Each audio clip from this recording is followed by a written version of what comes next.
Hi, good evening. Rax here from London. Today, I just wanted to pay tribute to Steve Zafron, who was the CEO of Panto Group. He passed away a few days back, I think 2, 3 days back. Just thought today's um, session I'll dedicate for his legacy and his contribution to my life as well as to the whole business community and the coaching community. He was one of the greatest, I'll say, teachers and executive. He was called a Zen monk in a business suit. That was his legacy. Extraordinary, simple but very powerful human being. He created thousands of leaders and inspired millions actually. So that is his legacy.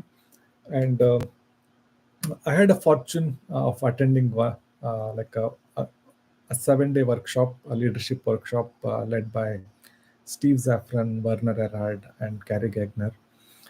So, in fact, I had this opportunity to get a personal autograph book of his three laws of performance. In fact, I have two copies, which one I use regularly, one I just maintain it. Three laws of performance is a book by Steve Zafron and David Logan. Um, and this book states like that first law is how people perform correlates to how situation occurs to them. That is, in any situation, especially in an organization, when you want to bring that team to the next level, right? Most often, you might observe, like especially for a consultant or a coach, you might see that some organizations suddenly, if for suppose there's an announcement of reorganization, or if there is a restructuring going on, and if some people are going to lose the job, and suddenly if the team feels insecure, how the situation occurs greatly impacts the performance of the team. At the same time, if we create a future which looks like this is a great opportunity for them to fulfill their potential or do something extraordinary that they can save their company, then their performance will be different. So the first law says how people perform correlates to how situation occurs to them. And a related second law is the second law of performance is how a situation occurs arises in language. Nowadays, there is a lot of emphasis on language, right? Like people are using these techniques of reframing. Instead of saying glass is half empty, we'll say glass is half full. Instead of saying that I have problems, people say I have a challenge. So that kind of a reframing makes the the occurrence of the situation, that alters the occurrence of the situation. And the third law of performance is a future based language transforms how situation occurs to people. So a great example is I was working with one of the oil and gas companies.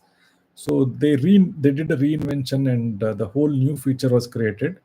So the new feature was they from a traditional oil and gas, what they said is transitioning to an energy company.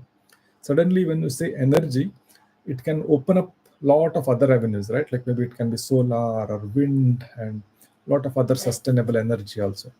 So that is one example of how by creating a future based language, you can change how the situation occurs to people, and based on how situation occurs to people, you can see the difference in the performance. So that is the contribution of Steve Zafron. Maybe I'll just read a little bit. Steve Zafron uh, was the CEO of Anto Group, a global consulting firm that designs and implements large scale initiatives to elevate organizational performance. Zafran has directed major corporate initiatives with more than 300 organizations in 20 countries. In fact, most of this work is also, I'll say, influenced by work of Werner Erhard. Werner Erhard was the founder of EST, that is Erhard Seminar Teaching. Then later it became Landmark Education. And these courses and this whole philosophy or the technology of high performance is built on a branch of psych, not psychology, philosophy called metaphysics. It's called branch called ontology. Ontology is the study of being itself. Maybe in tomorrow's session, I'll cover a bit on the ontology and being. Um, so Steve Zafron was has grown with has worked closely with Werner Erhard, and they both developed a lot of techniques and toolkits to help organizations to perform at a high level, like a high performing teams and high performing organizations. A lot of work. In fact, there is a good case study on how they work with Reebok and how they transform the organization. Couple of notes from Steve's work is in one of that workshop. He was saying there was a discussion around choice, right? Like sometimes people feel that there is not at all. We have options, we have choices to make. In fact, if there is no other option, like if you have to choose only one option, like there is only one job, you cannot shift the job. That whole distinction in Landmark is about the choice, that vanilla ice cream, vanilla and chocolate, that choice, right? That is very important. Quickly, I can share that about that kind of a choice. The difference between choice and decision is if you have multiple options, you kill all the options and then decide that whatever remains, you take that. Whereas choice, if there are multiple options, you look at all the options and then you freely choose. You make that choice. So that is the main difference between decision and choice. Choice is you use your free will to choose it, whereas decisions, you kill the options. That is one fundamental difference. Now, the the beauty of this choice exercise is, suppose there is a two options for you, like let us say there are two ice creams, like maybe a vanilla and strawberry, or vanilla and chocolate, right? So vanilla and chocolate, choose is, you can choose vanilla, looking at both vanilla and chocolate, and then choose vanilla because you want to choose. So that's a choice, right? But what if life gives you only one, chocolate? Then choose. There's no choice, it looks like. But whatever is given, you choose it to your own free will.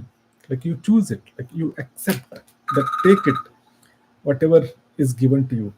That it's a whole different philosophical dimension.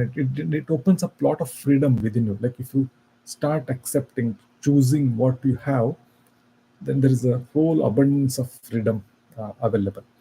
So that's a one key distinction used in this education called Landmark, and they have different tools and distinctions what they use.